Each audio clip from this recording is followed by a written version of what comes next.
Monsieur le Président, avant d'ouvrir la bouche, j'aimerais dire quelque chose. Bref, je fais un petit baratin. Et là-dessus, je présente Daniel Johnson. Il arrive au micro et il fait « Monsieur le Président, avant d'ouvrir la bouche ». Et de la même manière, très savoureuse. Par la suite, c'est Jean-Jacques Bertrand qui est arrivé. Et j'avais envoyé à M. Bertrand, il allait être opéré à l'Institut de cardiologie, j'avais envoyé un petit mot.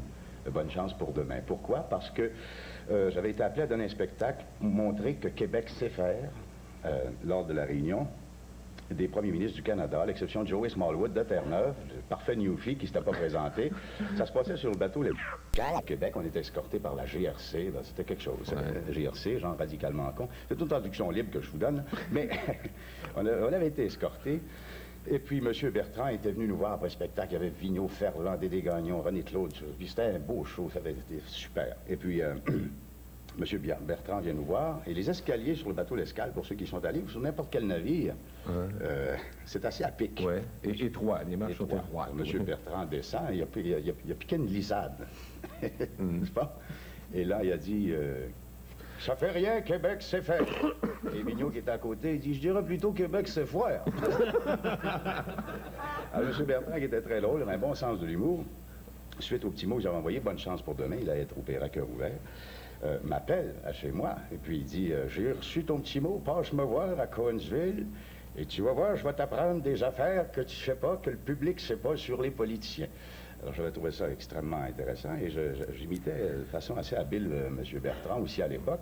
Il faut toujours se situer dans le contexte quand les gens voient à la télévision, comme aux nouvelles tout à l'heure, là, ils vont voir M. Lévesque qui va probablement parler de l'incident d'Italie avec Petrini, là.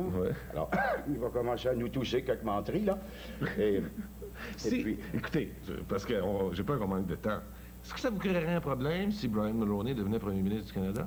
Brian Mulroney ne deviendra pas premier ministre du Canada. Mais vous pratiquez jusqu'au cas où? Il va devenir président de la République canadienne. Est-ce que il ferait partie de votre répertoire? Alors, M. Mulroney fait déjà partie de mon répertoire, ce qui est assez cocasse. Les politiciens dont je vous parle, je les ai rencontrés. Hein?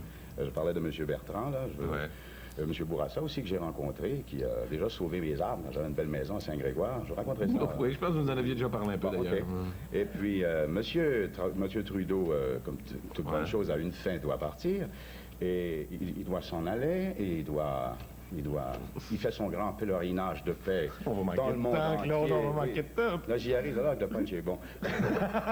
Ce qui est cocasse dans le cas de Trudeau, c'est qu'il va prêcher la paix partout dans le monde et il permet les essais des missiles cruise américains sur le territoire canadien, qui est un instrument de guerre, disons-le. Mais il faut dire à la décharge de M. Trudeau qu'il est en matière de cruising, il s'y connaît. Bon, alors, pour ce qui est de Brian Mulroney, je l'ai rencontré, j'ai parlé avec, et j'ai constaté qu'on avait à peu près le même timbre de voix.